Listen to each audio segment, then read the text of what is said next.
Hello, it's Randi Rhodes. Here's a clip from our show, and go to randyrhodes.com for the whole thing and a podcast. Buy a stinking podcast. Mary had a little man. The fault. We believe that all men are created equal. To the magnificent mosaic that is America. From radio beacon to radio beacon. I have a dream today. Change has come to America. Believe me. Knock, knock. Who's there? It's a figment of your imagination. Randi Rhodes Show. Turn up your mind. New tonight, the president announcing the Philadelphia Eagles will not be visiting the White House tomorrow to celebrate their Super Bowl victory due to the national anthem controversy. The Eagles, who won Super Bowl 52, apparently wanted to send a smaller group of players. A handful did not plan to attend, but it appears the president said, no thanks. Now, the president says he's still going to host a different event for 1,000 fans, quote, one that will honor our great country, pay tribute to the heroes who fight to protect it, and loudly and proudly play the national anthem. He's a jackass. He really is. He's a complete and utter jackass. I can't even believe this is a thing in this country. I can't even believe this is a thing. But the Philadelphia Eagles, okay, were invited to the White House, just like all Super Bowl champs are. It's hard to say, Philadelphia Eagles, Super Bowl champ. Sorry. No, I mean, come on. And so they actually RSVP'd, okay? They RSVP'd months and months ago.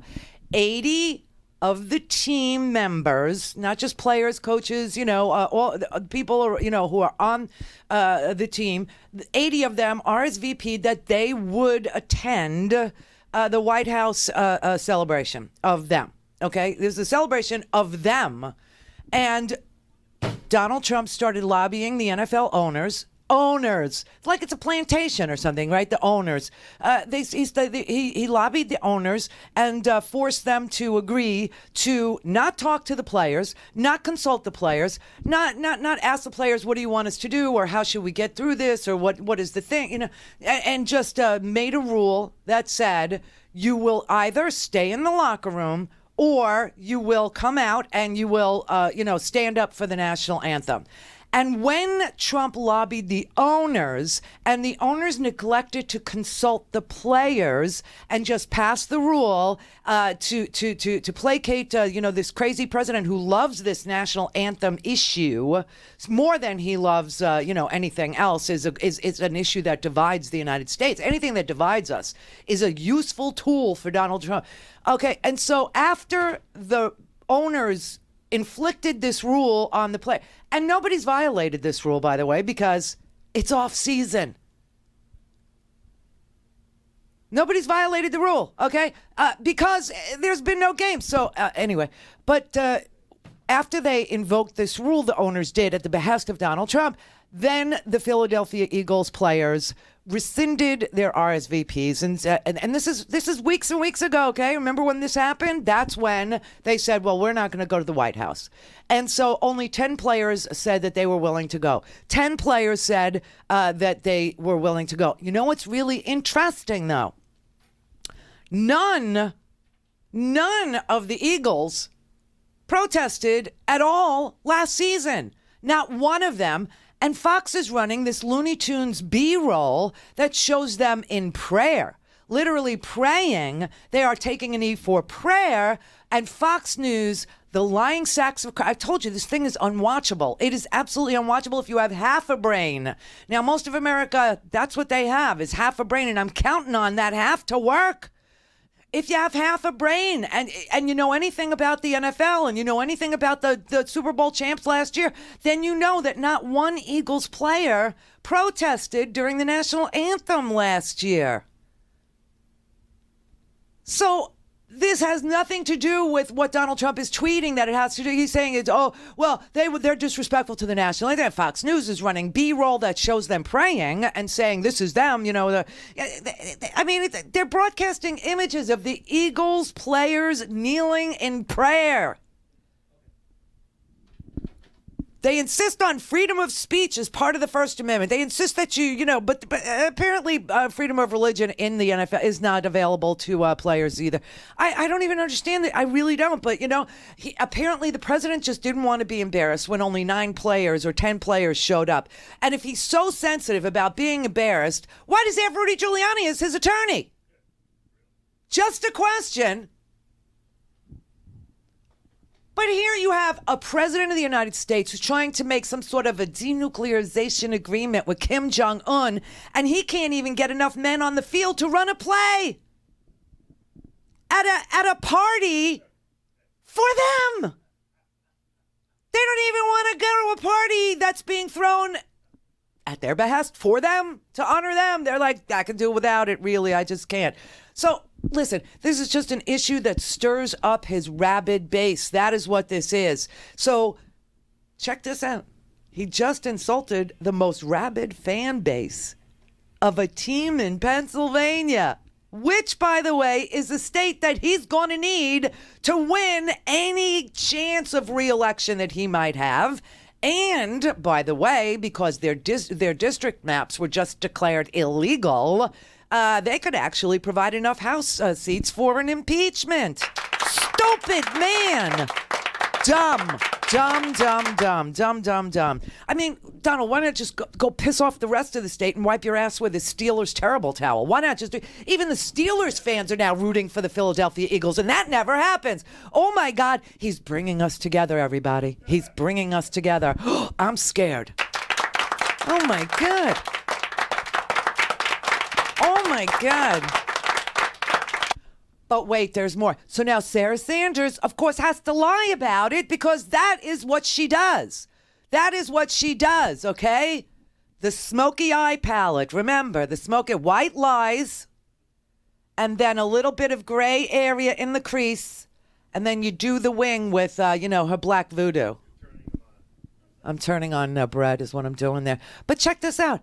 She actually decided to go to the podium today and lie and say that the Eagles did this, that the Eagles canceled on the eve of the event. Now, I'm telling you, when the Eagles RSVP'd months and months ago was prior to the NFL making the decision for the players that they will stand.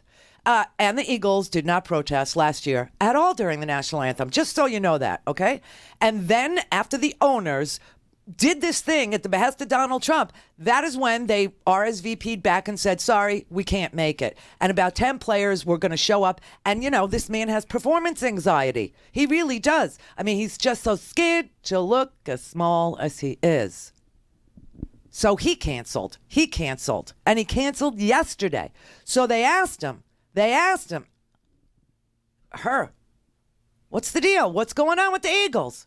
Sarah, on the president's decision to disinvite the Eagles, okay. He's suggesting this is about the national anthem. Is the president aware that not a single player on the Eagles through the entire season knelt for the national anthem? The president's position on not just the anthem has been clear, but let's not forget this isn't... There were 80 members of the Eagles organization that RSVP'd and committed to attend this event as recently as Friday, as well as over 1,000 fans of the Eagles organization. And the Eagles are the ones that tried to change their commitment at the 11th hour. No. And the president, frankly, thinks that the fans deserve better than that. And therefore, we changed the ceremony to be a focus on celebrating our great country. Why is he acting like this is about the national anthem? And is he concerned that we heard from Steph Curry and from LeBron James the suggestion that whoever wins the NBA championship, they're unlikely to be here? Is this about something more than the national anthem? Something other than the national anthem? Look, if this wasn't a political stunt by the Eagles franchise, then they wouldn't have planned to attend the event and then backed out at the last minute. And if it wasn't a political stunt, then they wouldn't have attempted to reschedule the visit when they knew that the president was going to be overseas. And if this wasn't a political stunt, they wouldn't have waited until Monday, well after 1,000 of their their fans had traveled and taken time out of their schedules to offer only a tiny handful of representatives to attend the event. They did not do that. The president canceled last night. The president is the one that canceled. This morning, the New York newspapers had a headline saying that the president disinvited the Eagles. This is the headline from the New York Post. Trump flips the bird because the Eagles have been uninvited. There was a worry that given what's going on in the NFL, there could be a number of NFL players who actually kneel during the playing of the national anthem. Less than 10 of the Eagles were actually going to show up, and so the president yesterday pulled the plug. How many Okay, that's your favorite, morning show. That's your favorite, propaganda, show. That's your channel, everybody. That's your channel. That's what they watch. That's what the president watch. I mean, it's just so unbelievable. So now that the president can't even get enough men on the field from the Super Bowl champion team to run a stinking play, he pulls the plug and tells the fans who had been invited to meet the team at the White House that they can instead come over for a ceremony in which they will join the president in singing patriotic songs. That is so North Korean that I think he might be able to talk, to Kim Jong-un. He might. No bell.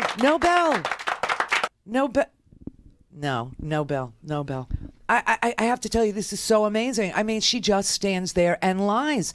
And so, April Ryan, she had a little bit of a moment here. April Ryan is just beside herself because, first of all, I have to say, why Sarah Sanders shows up anymore, I have no idea. I really don't. Either, she's there and she lies, or she's there and she deflects. And she says, I don't know. It's the best information I had. We made a mistake. This is what I was told, or I'm not going to comment. Ask outside counsel. There is no reason to have these press conferences. I mean, just, for my entertainment, okay. But and Brett, of course, he has to see, every day. He's like, when she comes out in black and white in like modern Quaker, there's not a dry eye in the house. He weeps. It's it's naughty Quaker. Naughty Quaker. I'm sorry. Sorry, Kate Spade. Oh, man. Did you hear Kate Spade committed suicide today? Wow. That's so unbelievable. This world is just, it's topsy-turvy. But anyway, so for our entertainment, yes, she needs to come to the podium. But for edification or for the to speak on behalf of the president from the White House, no, this woman has absolutely zero purpose. And this is what everybody on Fox News was saying yesterday. This is really, Joe Lockhart was on the TV. Joe Lockhart was he's the perfect guy to talk to about the NFL because he's been doing press for the NFL since, he was a press secretary for the president of the United States. So Joe Lockhart was on the TV last night, and he was asked, as a former press secretary, what do you make of Sarah Sanders just standing there and lying like this every day? Joe, you have had Sarah Sanders' job. Sure. So, again, you're the perfect person to talk to about this. Who knows if she intentionally lied? We can't get into her head, but we know it was a falsehood. And she said a falsehood from the podium. A lie. The thing is, it was a lie. But whether she was lied to. That's the point, is that who knows what the president told her? But what we all know and can all agree on, including Rudy Giuliani now, is that that was false. She made a false statement from the podium. Yesterday, she wouldn't sort of explain how that happened or why she did that. Here she is. What's the reason for that discrepancy? Like you said, this is from a letter from the outside counsel, and I direct you to them to answer that question. What was your basis for saying it in August? Once again, I'm not going to get into a back and forth, and I would encourage you to reach out to the outside counsel. But Sarah, the words are literally, you said he did not dictate. The lawyer said he did. What is it? I'm not going to respond to a letter from the president's outside counsel. We've purposely walled off, and I would refer you to them for comment. How is that acceptable, Joe, for her not to take any responsibility for what comes out of her mouth? Well, it's not. I mean, it is possible that she was not on Air Force One sitting in that meeting, but a lot of people were in that meeting.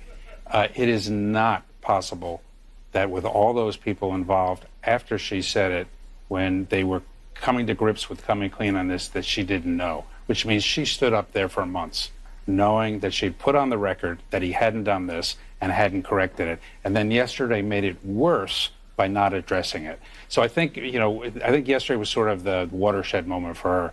She doesn't have any usefulness now. She either can't trust the president and her colleagues, or she can't tell the truth. And she's got to remember she doesn't work just for the president. She works for all of us. So I think she's got to figure out that it's time to go.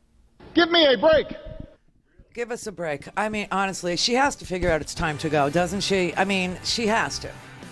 It's a ridiculous proposition that she is speaking for the.